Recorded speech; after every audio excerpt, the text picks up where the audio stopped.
I voted for my husband, Joe. I didn't even know him.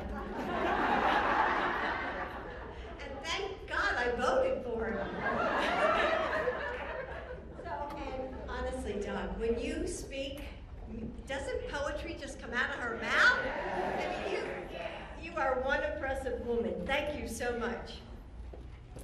So thank you, Sky, and thank you for sharing your story. And it's students like you that Joe and Kamala are fighting for every day. And I know that they would be honored to hear that you're casting your first vote for them. Yes. So Julie and Joe and I are grateful for your leadership and proud of what you're building here in Atlanta and beyond. And Sonia, thank you for opening this space.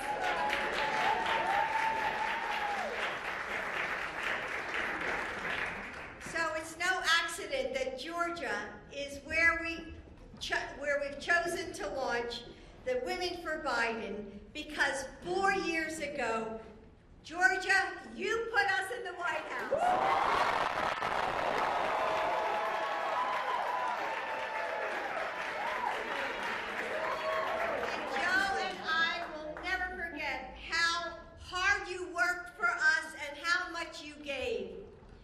So we're grateful. And that's why I wanted to start here in the place that lifted us over the top. So thank you very much for being here today.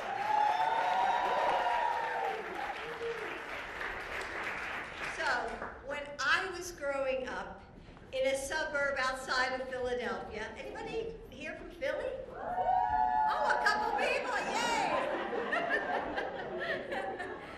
So when I dreamed of what I wanted my life to become, I knew that I wanted two things. A marriage like my parents that was strong and loving and full of laughter, and I wanted a career. So I set out to find those two things, but my path was just a little meandering. So some of you may remember this. It was the 70s.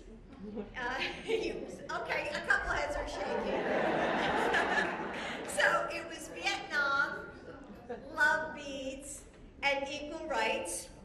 I wore my hair down to the middle of my waist, and so did most of the men I dated. So one day I was asked out on a date, just out of the blue. And that evening, like I said, it was the 70s. So that evening, this handsome young senator showed up at my door. Well, remember, the guys were wearing bell bottoms and clogs. Okay, so I go to the door. I open the door. I took one look at his perfect suit and his leather loafers, and I said, thank God it's only one date.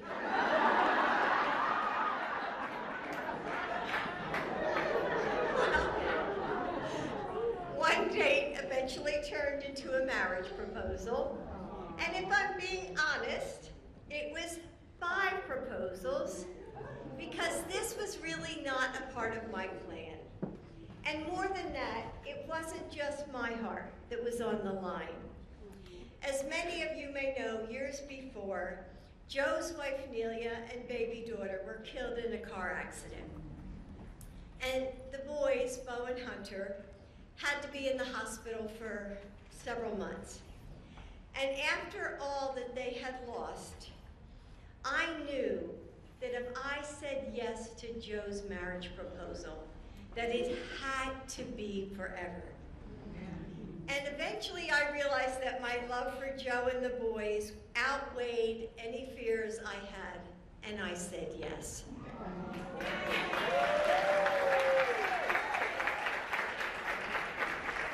So I'll never forget what Joe said next.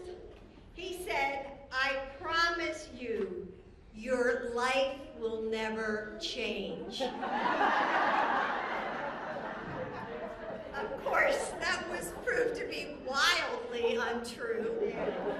Life is change for all of us. We learn and we grow. We overcome heartbreak and that we never could have imagined. We find wisdom and grit and empathy. But in the last few years, we've seen a different kind of change. You know, a rupture in the foundation of our democracy, a pullback of the hard-won progress we've won.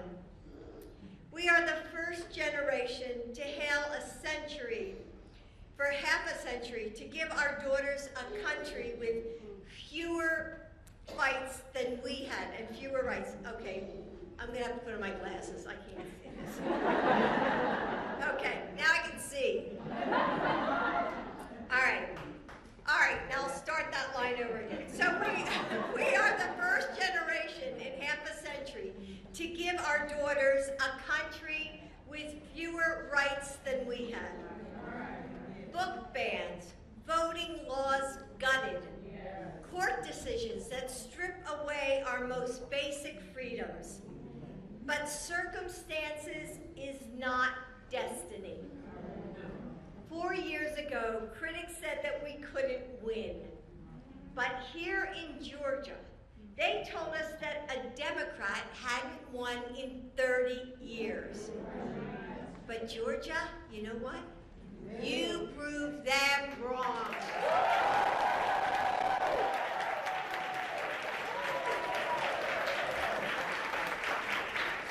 You talked to your friends and neighbors. You called strangers and reminded them to vote.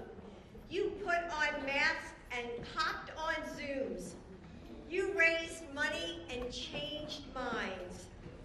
You gave everything you had to make Joe Biden and Kamala Harris president and vice president.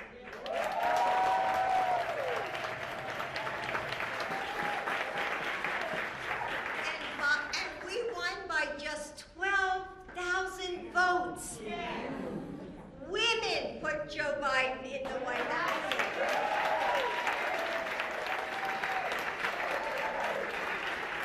And you know what? Women are going to do it again.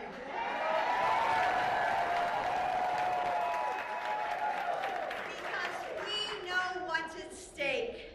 I've been so proud of how Joe has placed women at the center of his agenda, starting with his historic pick for vice president, Kamala Harris. The first but not the last. President Biden is defending reproductive rights, fighting for a national law that would restore Roe's protections. And yes, that means protecting IVF and access to contraception.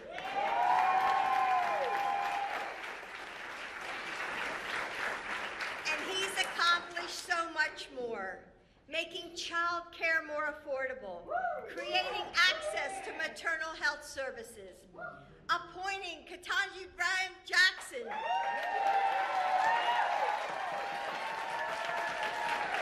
and passing historic gun safety laws. My husband is the author of the Violence Against Women Act, and I saw him write that bill on reams of yellow legal paper by hand, and he spent his entire career lifting up women. But Donald Trump? He spent a lifetime tearing us down and devaluing our existence. He mocks women's bodies, disrespects our accomplishments, and brags about assault. Now he's bragging about killing Roe v. Wade. Just last night, he took credit again for enabling states like Georgia to pass cruel abortion bans that are taking away the right of women to make their own health care decisions. How far will he go? When will he stop? You know the answer. He won't. He won't. He said it himself last night in his own words. He's considering a national abortion ban. Donald Trump is dangerous to women and to our families. We simply cannot let him win. We can't wake up on November 6th like we did in 2016, terrified of the future ahead of us, thinking, oh my God, what just happened? What are we going to do now? We must re-elect Joe Biden and Kamala Harris.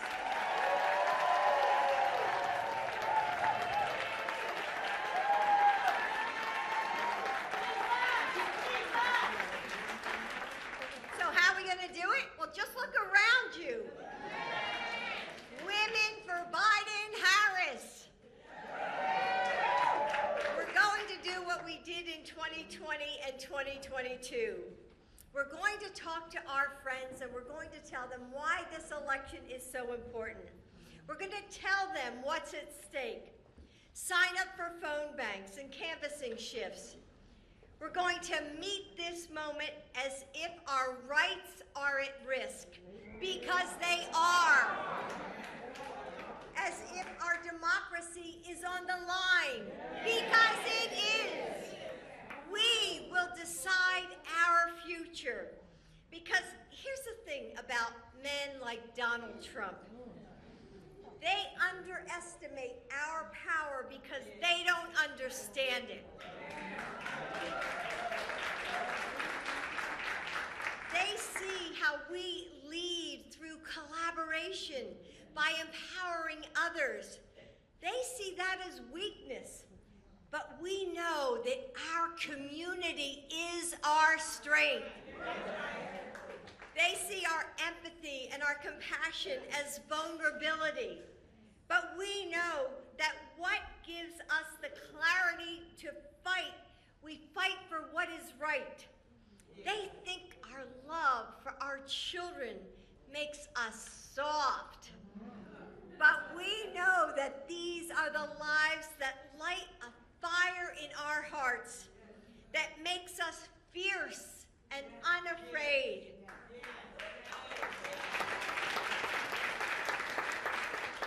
They see us working late shifts and making grocery lists, driving to soccer practices and volunteering, caring for our parents and raising money for those in need. And they think we can be ignored. They don't know that our to-do lists are our battle maps.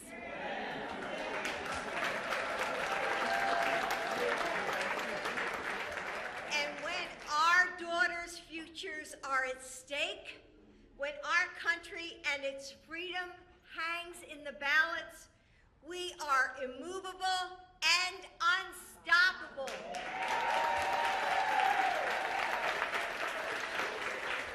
That's what our power looks like. And it's time we show them once again just what we can do. By working every day from now until the polls close on primary day here in Georgia on March 12th and on election day in November. By re-electing Joe Biden and Kamala Harris. By deciding the future that we want, the future we all need. And when we do, ladies, nothing and no one can stand in our way. Thank you, Georgia.